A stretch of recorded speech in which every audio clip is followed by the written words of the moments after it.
It's Throwback Thursday. Hey, everybody. Chris DeMakes A Podcast producer Chris Fafalius here.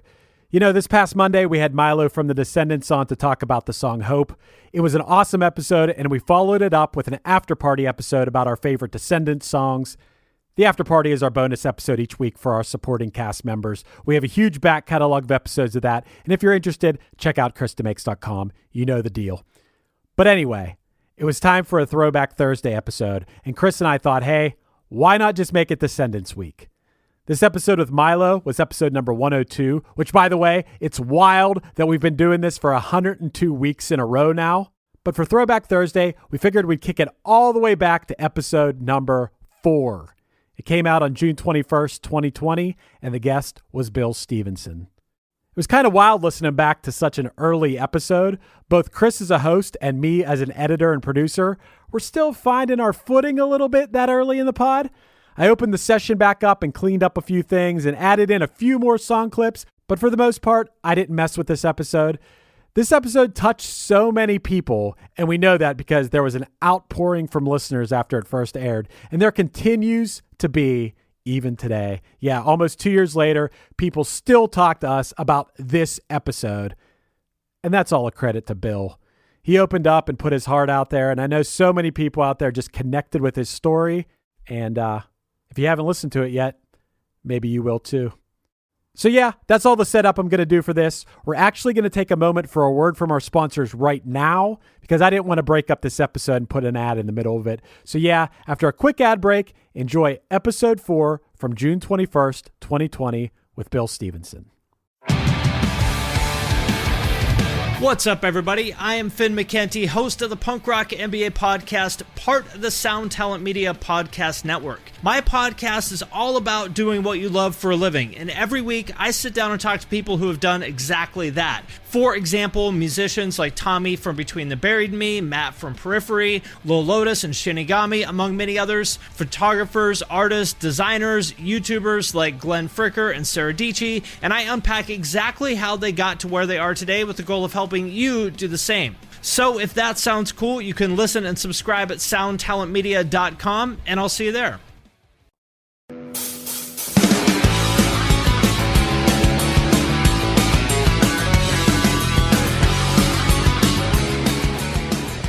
Hey everybody, welcome to a special Chris DeMakes A Podcast Father's Day episode. I'd like to start off by wishing all the fathers out there a happy Father's Day.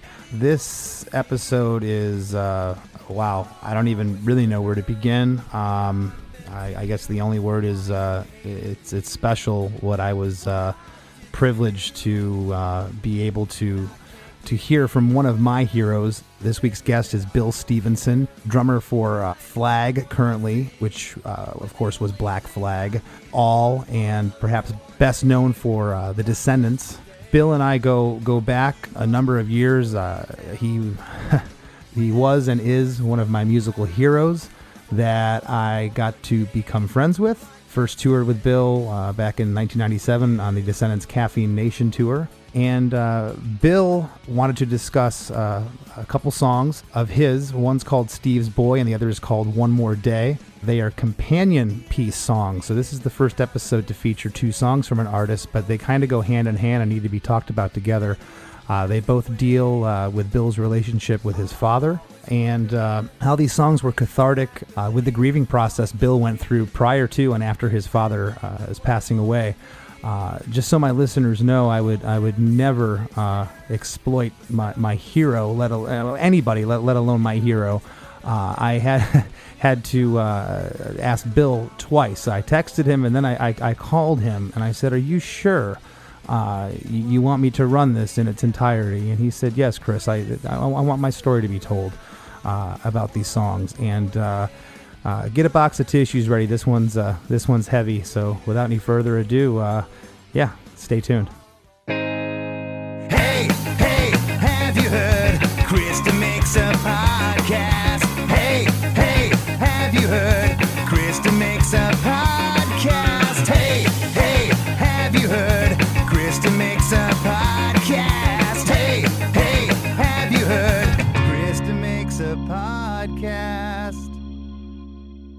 Bill has two songs that we're gonna we're gonna work into the show this week. And the reason being is because these songs are sister songs, brother songs, so to speak, or at least cousins, yeah, or at least yeah, or at least first cousins, which is a great story. And I'll just preface this real quick. One More Day was on the Descendents record, "Cool to Be You," which came out, I want to say in 2004. Is that correct, Bill? Yeah, sounds about right. Yeah. 04, and music hits everyone a certain way. Certainly, I get those goosebumps and those hair that stick up like everyone that has a passion for music. But I have a soft spot. I can cry sometimes, but I can count on one hand the amount of songs that bring me to tears, or to my knees. And One More Day is a tearjerker, and we'll get into that in a moment. But this song I loved so much. And last year I was at Brack Rock with Bill, which is a punk rock festival in Belgium, and I was talking to him. I was sharing, how much I love this song, and he said, "Well, did you ever hear Steve's Boy?" And I said, "No." And Steve's Boy is a song that Bill wrote. That's the first cousin to One More Day, that was on a Lemonheads record that Bill and Carl from the Descendents played on in 2006. So let's start first, Bill. Was One More Day written first, or was Steve's Boy written first? Steve's Boy is the precursor, but the way I am with finishing songs and recording them and getting them released, the way it turned out is that One More Day was released before Steve's Boy, but Steve's Boy was written first, but then I sort of didn't finish it. So I finished it and released it after One More Day, but it's really the first song in that story. That's interesting that you say that. It makes sense, because when I went and listened to the song, and I listened to it right in Belgium that day, I went back to my bus and I put it on because I hadn't heard the song. And I was wondering if you were going to do that right when we talked, or if it was... Almost immediately. I went and listened to it, and I was like, wait a second, this almost sounds like it was written first, and because I know it was recorded after. So take me back, and I'm going to back up here in a minute. So I had the pleasure of meeting Bill and Descendents in '96. Less Than Jake were granted asked to be on the Caffeine Nation tour, and then of course we did a bunch of stuff with All, and getting to know you guys. And at some point, I think I was having lunch with you, Bill, and you kind of were telling me about your father. He was in poor health, and then of course he passed away, and so I kind of knew the backstories to at least One More Day. And then when I heard the song when it came out, like I said, it damn near brought me to my knees, because, it's just such a powerful lyric. So I guess, we're going to start with Steve's Boy. That was written first. Do you remember where you were at and when you wrote that song? Yeah, my father and I had kind of become estranged. We never had a great relationship, but at some point he kind of just told me to not come around anymore to visit him. And he was living out in the desert, which was like a couple-hour drive from L.A., where I'm from. So I didn't see my dad for maybe a couple years, and then one day my sister called and said, "Billy, Dad's in the hospital." And I kind of said, "Well, he hates me." And she said, "No, this is bigger than that. You have to get out there and see him." And I went out, I drove out to the desert, and there he was, but he didn't look like my dad. He looked like my grandpa. Like in those 2 years, he had just aged and weakened, and so there he was in the hospital. So I said, "Hi, Dad," and he said, "Hey," and I said, "Do you still hate me?" And he said, "No, I don't hate you." He goes, "Can you get me out of here, though?" And I said, "Yeah, I'll try to get you out of there." So they didn't want him to leave because his living situation out in the middle of the desert with no near neighbors or anything and nobody taking care of him, they deemed it to be precarious. So I had him, I had them release my dad into my custody, my care. And we went back to his house. And so from that point forward, I basically had to take care of him because he was unable to get around at all and unable to, make it to the bathroom and things like that and cook his meals. I remember you telling me that you had built wheelchair ramps and stuff. You kind of fit your house for someone that was handicapped. That was later, yeah. But so this was at his house in the desert. He had these weird, like, makeshift studs that ran from the floor to ceiling that he could grab the studs and kind of walk, almost like how a monkey bar works, but the studs were vertical, so he could grab onto one stud to get from his chair to the bathroom. But he kept falling. It was a faulty system.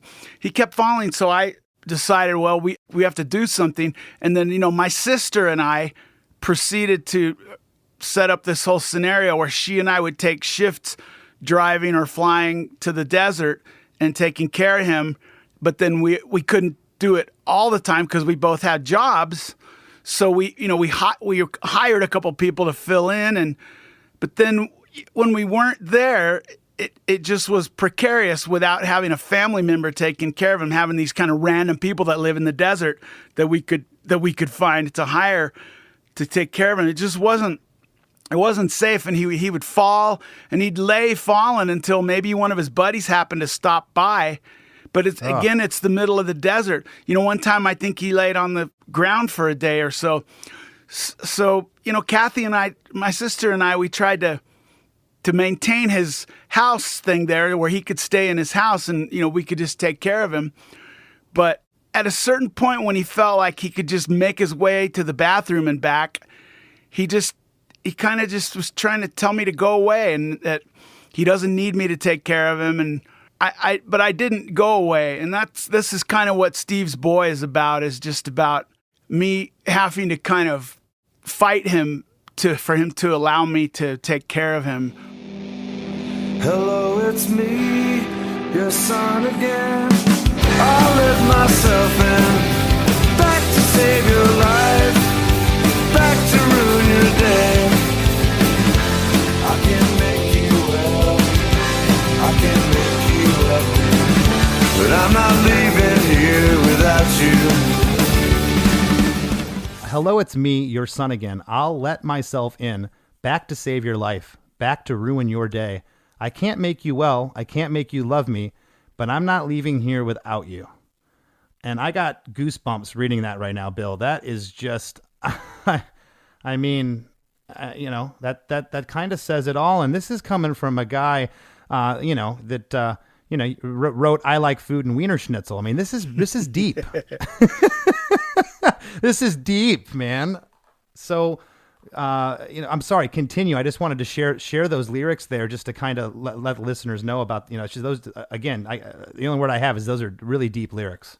Well, that's just what was happening at the time. I just kind of moved in there, and Kathy and I would take turns sleeping on this cot, because there was just a one-room cabin in the middle of the desert. There weren't spare bedrooms or any kind of thing like that.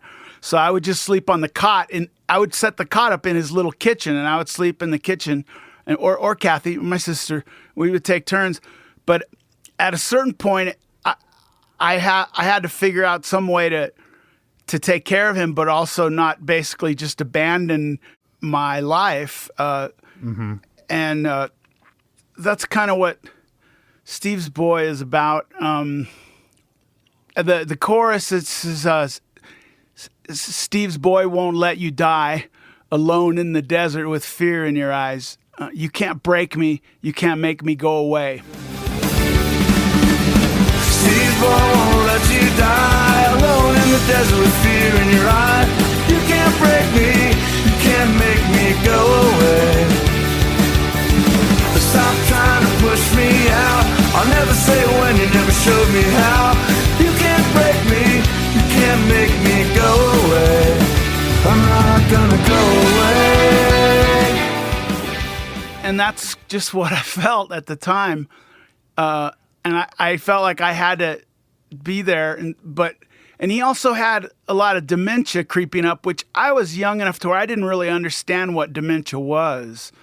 So he would say rude things to me or mean things to me, and I was taking them personally, but I didn't really realize that the dementia just makes you do all kinds of crazy things. It does. It does. There's different stages with dementia. I went through it with family members where there's, denial, there's anger, there's grief, there's all these things that come out. Now, when you wrote the song, do you remember writing it? Like, did it just come out one day? Did the lyrics come first, or did you pick up a guitar? Did the music come first, or did you write it all at the same time? Do you remember? Yeah, no, those songs, they just come to me kind of in a dream or a premonition. I've never been much of what you'd call a song craftsman. I don't really sit down with the guitar and know, oh, this chord sounds good and that chord sounds good, and hey, I'll write some lyrics.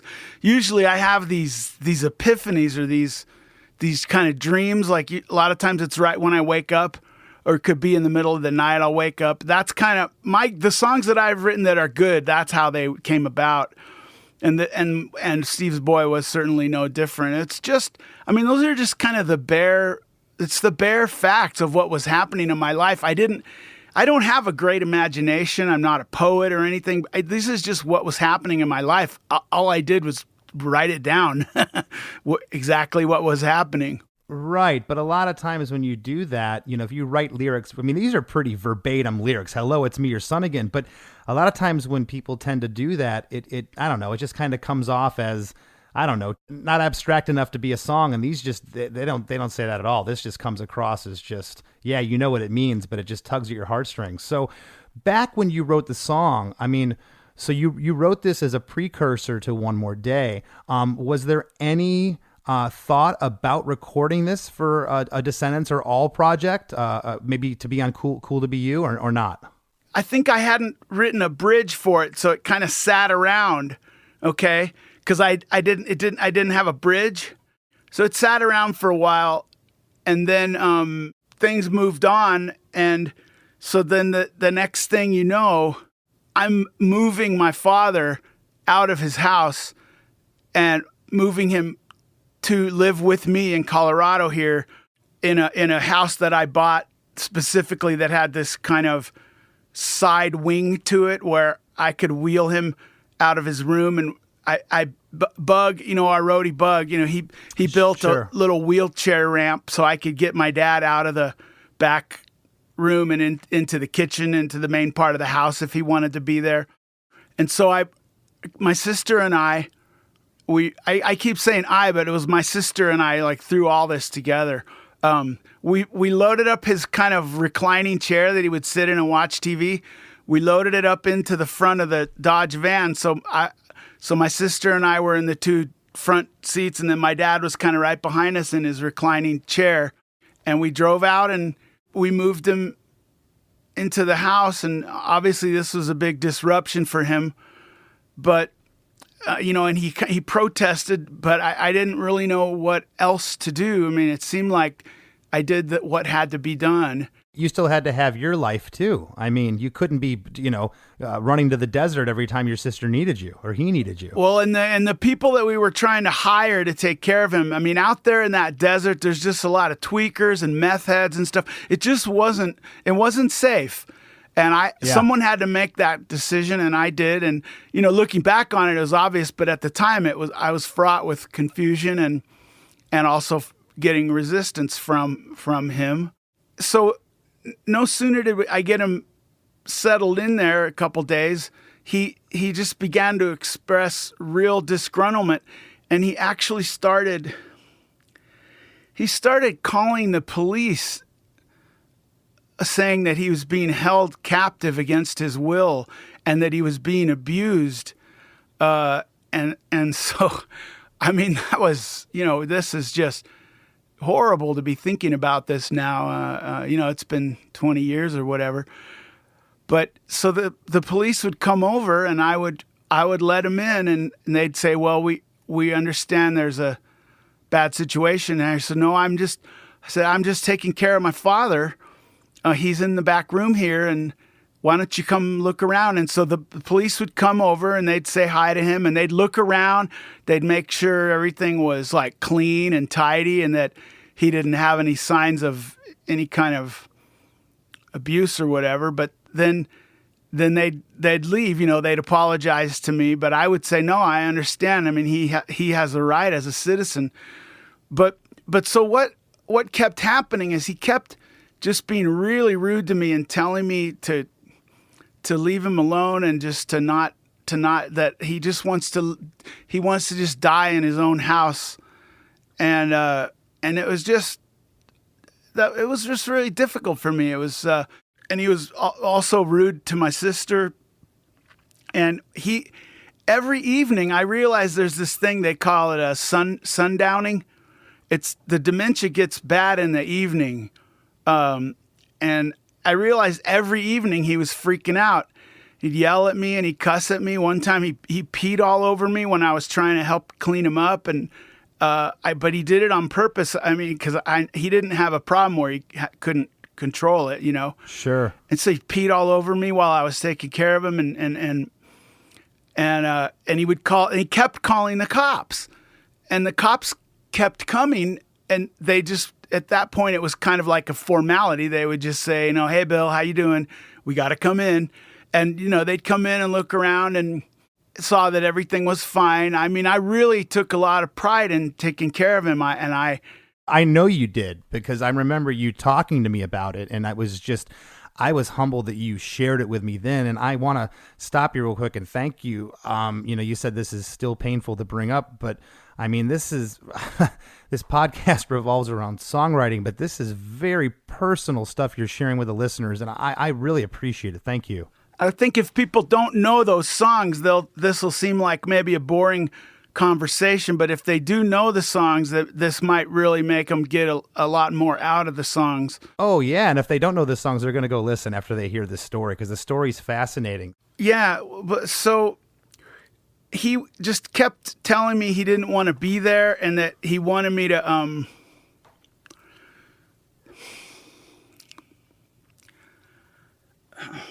hang on a second. Sure. We can edit all this out, Bill.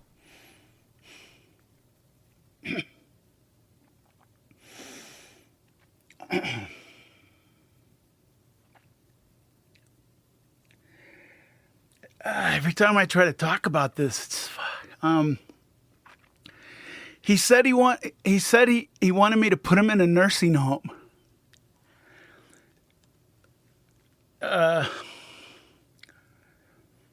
Which I didn't want to do.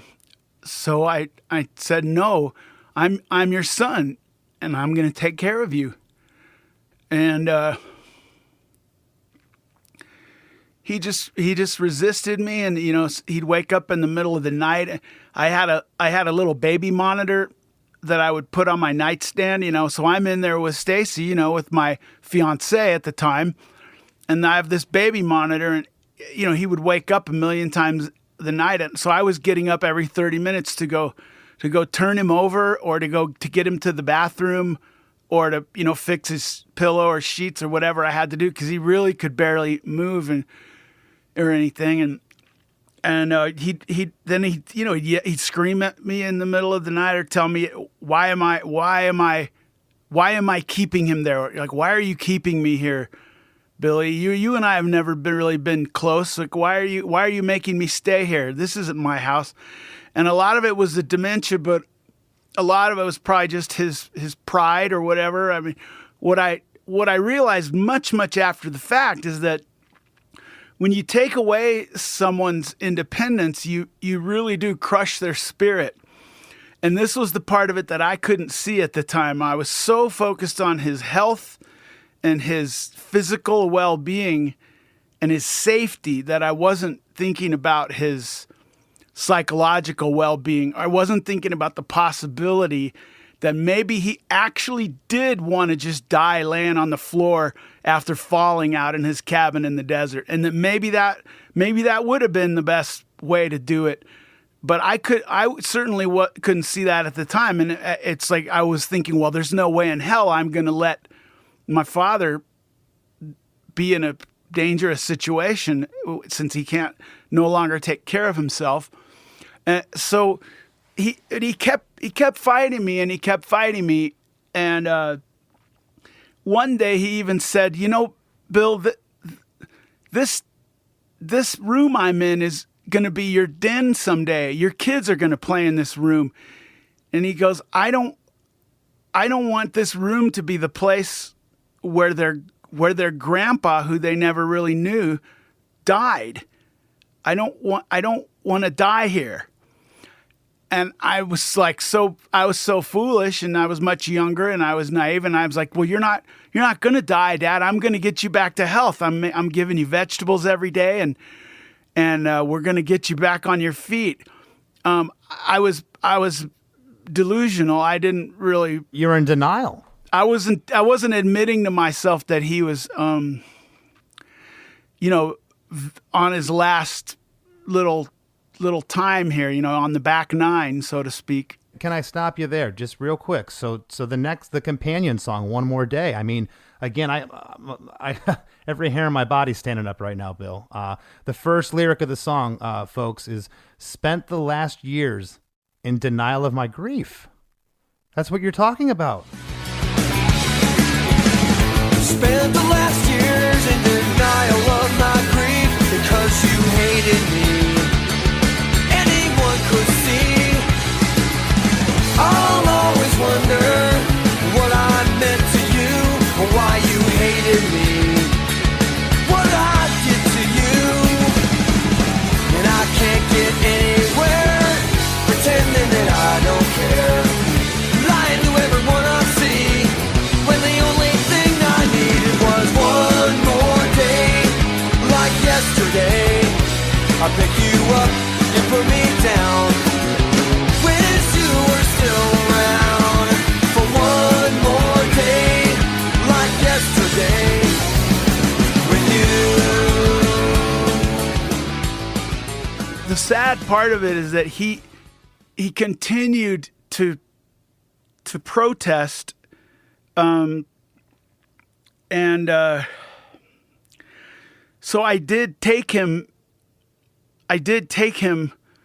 to a nursing home because I genuinely had concluded that that's what he wanted, and that he did. He finally gave me a concrete reason. He said, I don't want to die in your guest room. And so I took him to this nursing home, and what I assumed would happen is, those places are not very cool. I mean, that's just not a good place to be if you have living family. Your living family should be the ones to take care of you, not some random people. So I thought I would take him down there, and it would be kind of like a little, oh, okay, is this what you want? And then I just assumed that, like, the next day, he would call me back and say, well, Bill, maybe you're right. Maybe you better come get me, which of course I would. But no sooner did I get him moved down in there, and Bug helped me move all of his stuff. He died the next day.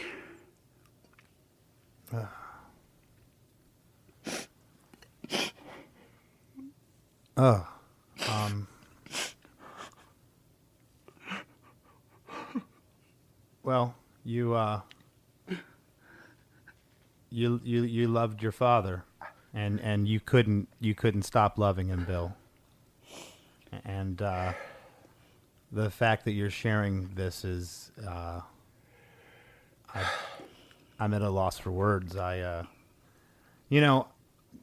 have to say, and it's hard for me to say this. I know you have people that you've looked up to in your career, but you're still my hero, Bill. Your whole band is. You guys paved the way. By the time I got into playing in my band in the early 90s, you guys had already played all the shitty clubs and dealt with all the dickhead security guards and everything you had to deal with to pave the way for bands like mine to have a quote-unquote career. And just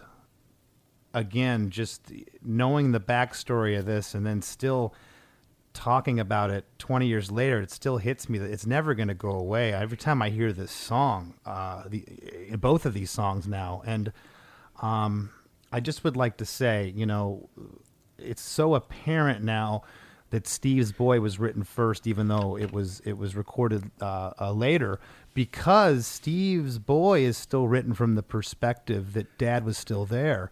When you get to One More Day, it's all in past tense. Yeah. And it is gut wrenching, this song. Again, it's on the record "Cool to Be You." It's called "One More Day" by Descendents. Go, if you're listening to this podcast, check this song out. If you have any love at all, which most of you do for your parents, whether they're still here or not. And I think that's what kills me the most, Bill, is that, when I spoke to you at Brack Rock last year, my dad was recently diagnosed with Parkinson's, and I've seen his health decline. Dad's been my biggest cheerleader and supporter all these years.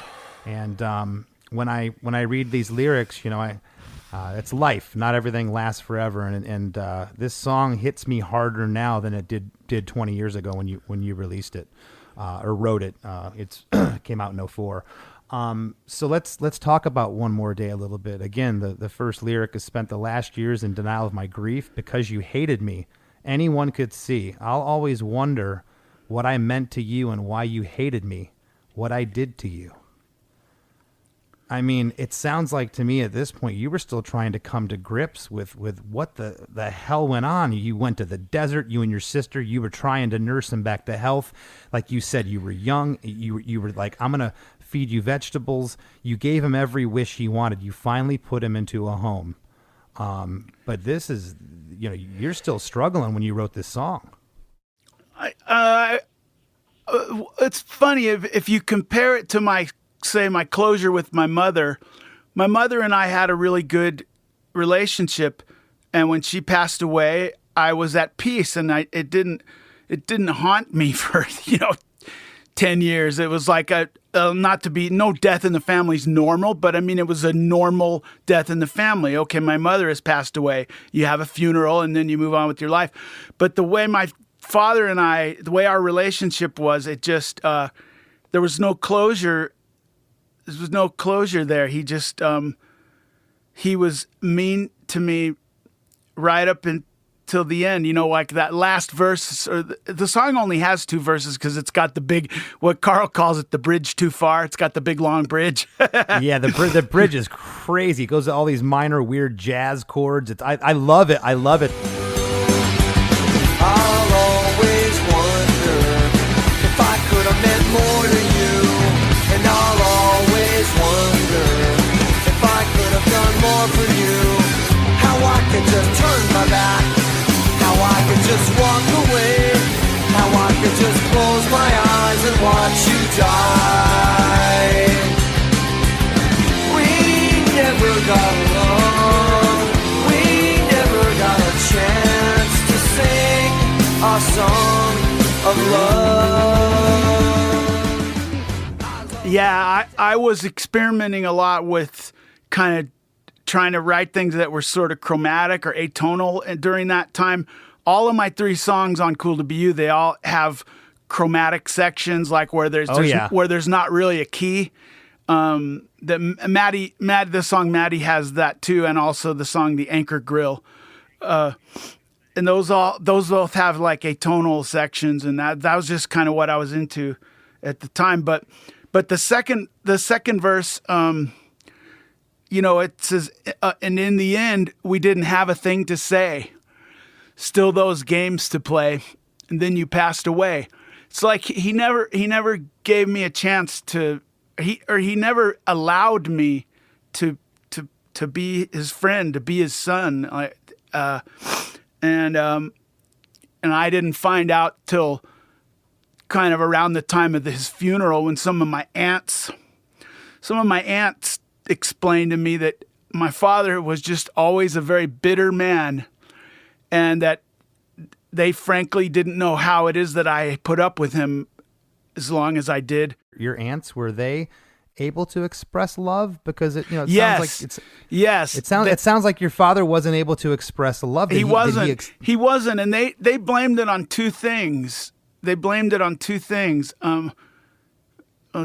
My Aunt Adelia, she told me that their father used to just beat the shit out of them for any excuse, even if they didn't do anything wrong. They got beat on a daily basis.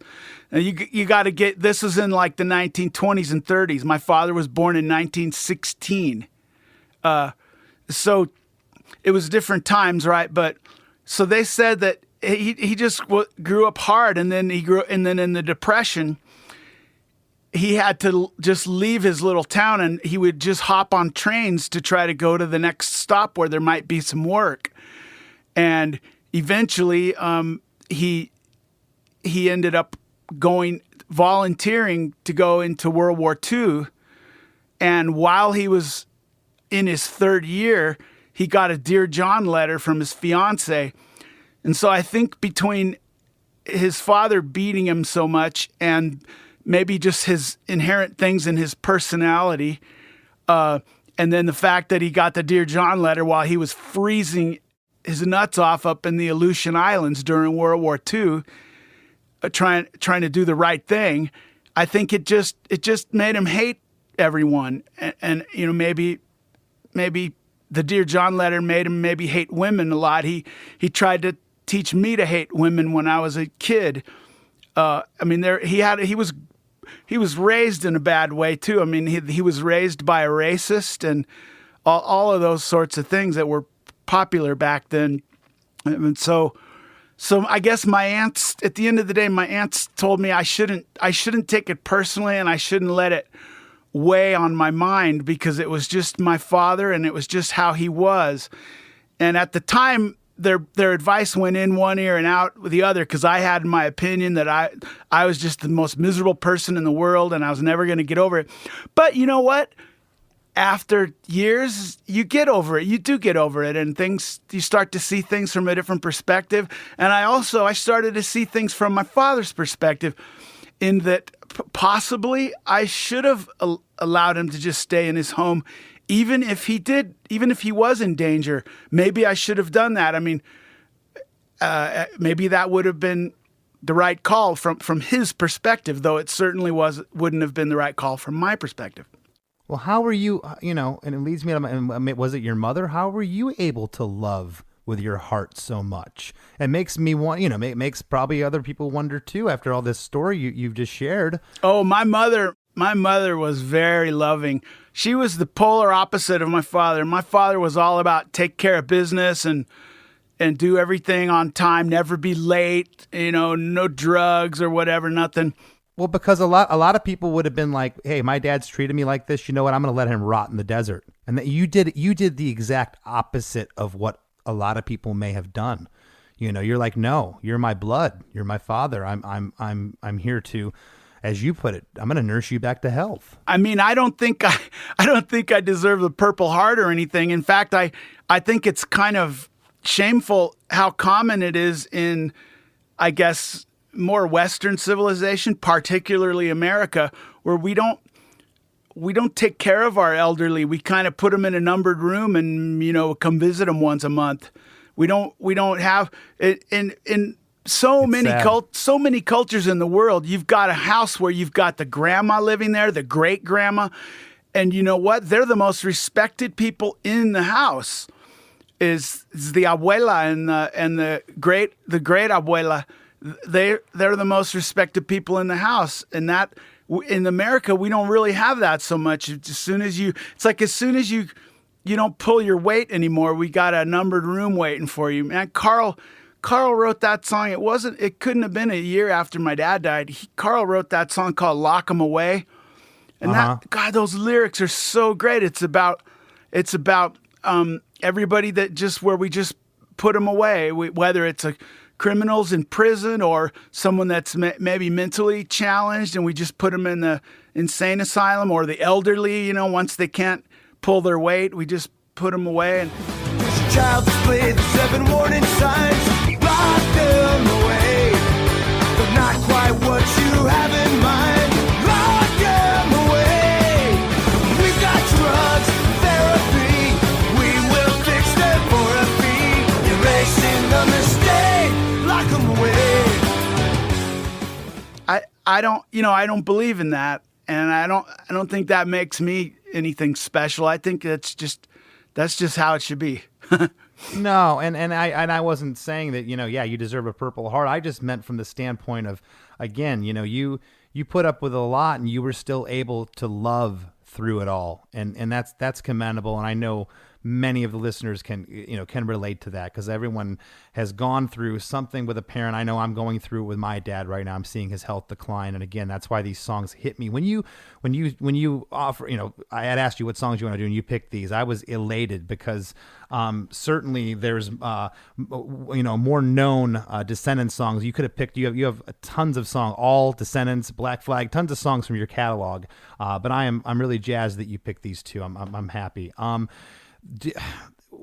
Songwriting is so cathartic. Did you feel any type of weight off your shoulders when you wrote these two songs? Did it give you any more closure with what happened? It did. You could ask Stefan about this.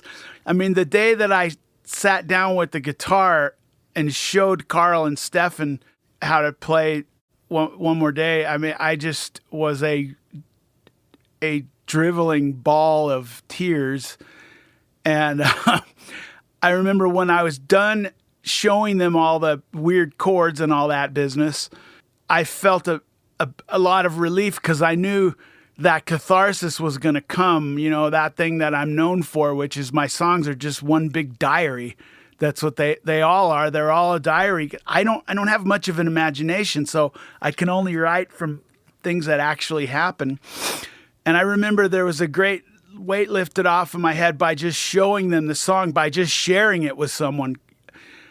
And then the other great weight would have been when it was mixed, and then it was like, okay, there it is. There's the documentation of Steve, Well, that's what I was going to ask. The first time you heard a mix back from One More Day, the song's finished and you're hearing it put together. It's completely done. Because I'm assuming you didn't demo it previous to this. You just showed the guys the chords and the arrangement, and then you guys went and recorded it, correct? I don't think we demoed it.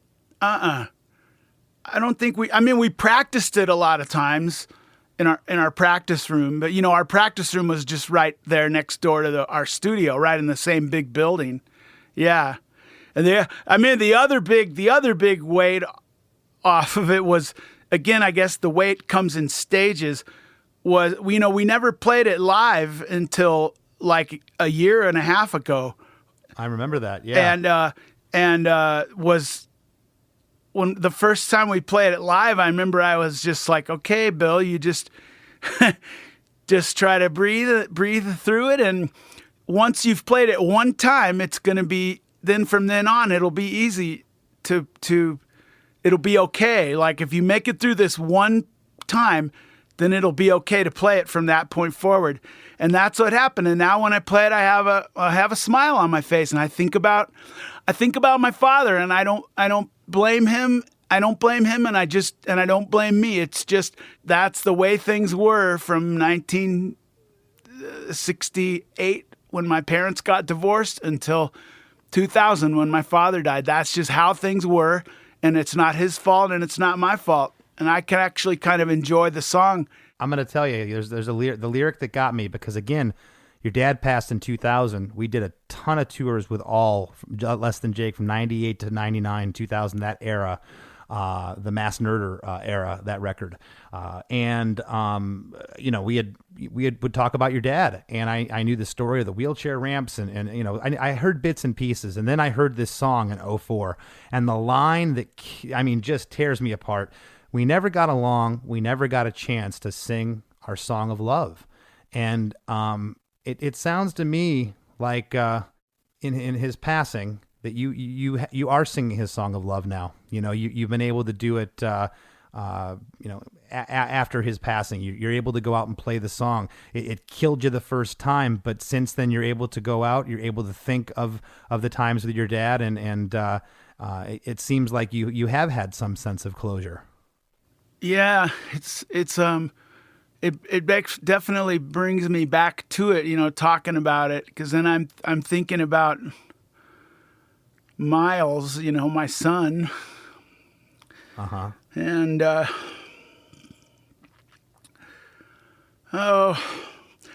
Okay, well, here we go. Okay, so in the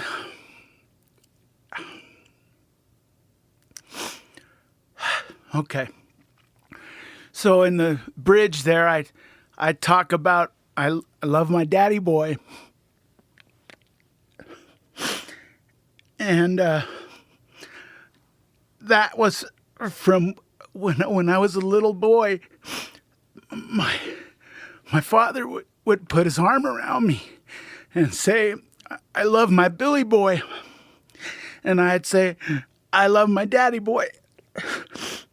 But after my mom divorced him and she bankrupted us and he had to start working two full-time jobs to get us out of debt, he didn't say, "I love my Billy boy" anymore. He quit saying it. And I'm so sorry, Bill. So when he died, I felt like I should say that to him one more time, so that's why that's that way. I know nobody understands that lyric why it is, but now they'll know. And I understand it. I understand it now. Oh my gosh. And so with my son, I when he was a little kid, I always called him my boo-boo man. And so I taught him when he was 3, I would say, "I love my boo-boo man," and he would say, "I love my daddy boy." And so I kept that alive, or I resurrected it after my father tried to kill it. And I still do it. I do it every morning when I see my son. He's 20 years old now. I say I love my boo-boo man, and I put my arm around him and I hug him and I kiss him. I say I love my boo-boo man, and he says I love my daddy boy. And I said, Miles, I want you to promise me you won't ever quit saying that to me. And he says, "I promise, Dad." Oh, Bill. Well, I didn't think that my day was going to be it's talking to my hero and crying. I got a 3-year-old son, and wow, oh my gosh, Bill. You don't ever get too beautiful. You don't ever get too old to love your kid and love your dad. You don't ever get too old for that, for a hug, for a kiss. No. It's not like once they become teenagers, then you have to keep your distance. Yeah. That's absolutely not true, not necessary. Yeah. Okay, well, we're going to wrap up here. I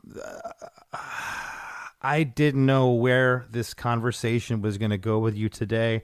I am beyond grateful that you were able to share this with me again, with the listeners. This is fascinating from a songwriting standpoint of the pain that you went, how these songs were born out of pain. And I can't thank you enough for going there, showing your vulnerability today as a human being, because a lot of quote unquote rock stars, guys in bands do not show that side of themselves. There's this machoism, bull crap that goes along with it. And this was beyond what I could have ever asked for, Bill. Thank you. Well, thank you, Chris. It's good to catch up with you. We haven't, we don't see each other as much as we used to. It's good to catch up with you. And I guess if I was going to ever try to tell this story, you're a good person for me to tell it with. Well, I am again humbled and honored that you told it to me. I didn't know it was going to take this turn either. I mean, I didn't know that I didn't know that just by talking about this, it would bring it all back up regurgitatively. I didn't realize that it would do this to me, but now I know better to not talk about it. I didn't think I would ever cry on a podcast, and I did, and and that's okay. Geez, I just before we go, just is there anything you'd like our listeners to know? What's going on in Bill's world right now? I'm actually trying to put some songs together because we're kind of in the middle of recording a new Descendents record. Yes. Milo and Stefan they're ahead of me and Carl. They've all written. Milo and Stefan have written a good handful of songs, and we've recorded a lot of them. But I'm trying to get my songs finished and organized. I take the longest always. That's why my songs sometimes don't get demoed, because it's just like, okay, I finished it. Let's record it. I'm always the last one. And then Carl too, I think he's still getting his songs together. That's awesome. And for my listeners that don't know, Bill owns the Blasting Room in Fort Collins, Colorado. The Blasting Room is a world-renowned studio. They've done tons of amazing, huge records out there. The recent Less Than Jake record, Silver Linings, that's coming out later this year, was just mixed again at the Blasting Room. It sounds amazing. Can't wait for everyone to hear it. And if you want anything done by the Blasting Room, go check them out online. And get your record mixed there. Go record there. It's amazing. Okay, well, Chris, thank you for having me, and everybody who's listening, thank you. I hope I didn't make people uncomfortable by kind of breaking down, but I guess I tried my best not to, but I guess I'm not as strong as I thought I would be. I've known you for 25 years, and I've never seen you break down. That's why I don't have any words right now, Bill. I cherish our friendship. I cherish your band. Your bands, plural, means so much. Your songs mean so much to so many people. Thank you. I love you, my friend. Well, I love you too, Chris. And I guess we'll end on a high note. So I'll see everybody later. And Chris, I'm sure I'll see you before too long if we ever get back out to touring again once this pandemic thing figures out what it's going to do. Absolutely, man. You have a great rest of your day. I'll talk to you soon. Thanks for taking the time from me, Bill. Okay, goodbye. We never got along. We never got a chance to sing our song of love. I love my daddy boy. Did you love your boy? Oh, you feel so warm to me now. It's cold in this room. Tomorrow puts you in the ground, and there's nothing I can ever do to have one more day like yesterday. I'll pick you up, you pull me down. Wish you were still around for one more day like yesterday. One more day like yesterday. Like yesterday. One more day like yesterday. Like yesterday. With one more day like yesterday. Like yesterday. One more day.